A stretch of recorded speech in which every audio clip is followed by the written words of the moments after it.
Dahil birthday ngayon ng aking panganay at 10 years old na siya, ay talaga namang nag-effort kaming mag-asawa. Nag-decide ako na mga bilaon na lang ang gamitin namin sa paglalagyan ng mga foods. At para wala na rin masyadong hugasin, nagluto na lamang kami para tipid. At syempre, 2025 na, kaya naman kailangan nating maging practical. Sinabi ko nga dito sa asawa ko na iliit niya ang kanyang tiyan para hindi halata. At ayaw niya nga ipatutok sa kanya ang camera, pero sabi ko nga ay kailangan sa vlog. At habang naghihiwa nga ng mga ingredients ng aking asawa, ay niluto ko na itong maha. Sa pagluluto nitong maha ay kailangan sa low heat lang para hindi siya masunog. At ayun na nga, hindi pa kami natatapos ay merong isang batang makulit. Nauna ko kasing ginawa itong Graham. At sinabi ko sa dalawa kong Junakis na mag-behave lamang sila. Dahil kapag natapos kami ay ipapatikim ko sa kanila itong Graham. Hindi pa nga kami natatapos sa aming ginagawa, nandito na itong bulilit na to at nangihingi na nga ng Graham. At ang sabi niya, Mama, sabi mo, mapatinin mo yung luto mo. dahil nagugutom na daw sila ng kuya niya. Naluto na ng asawa ko ang pansit, kaya naman sinala na namin ito sa bilao. At ayun na nga, meron na namang batang makulit. Bakit daw hindi nakatutok sa kanya ang camera? At nilagay na nga ng asawa ko ang toppings.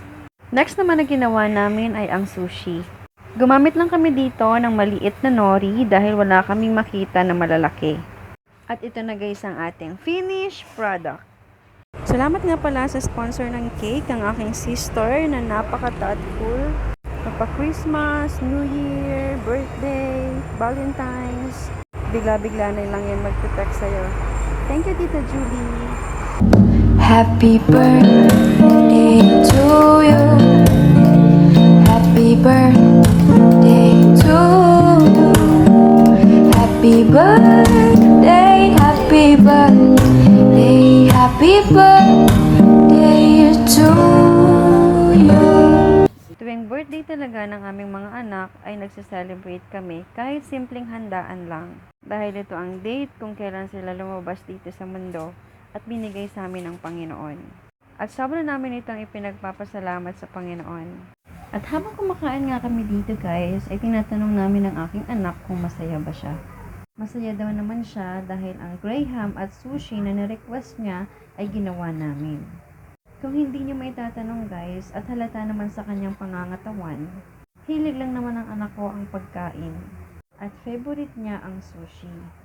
Dahil every birthday niya, sushi ang kanyang nare-request. Naisipan namin mag-asawa na gumawa na lang.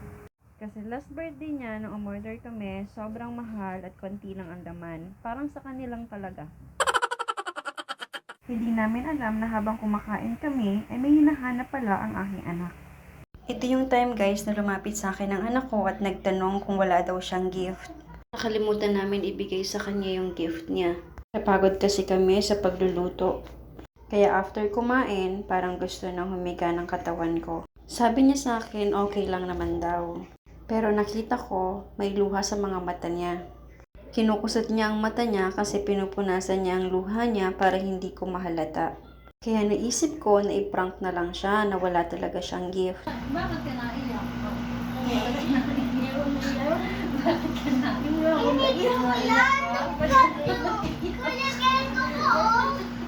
Bakit ka naiyak?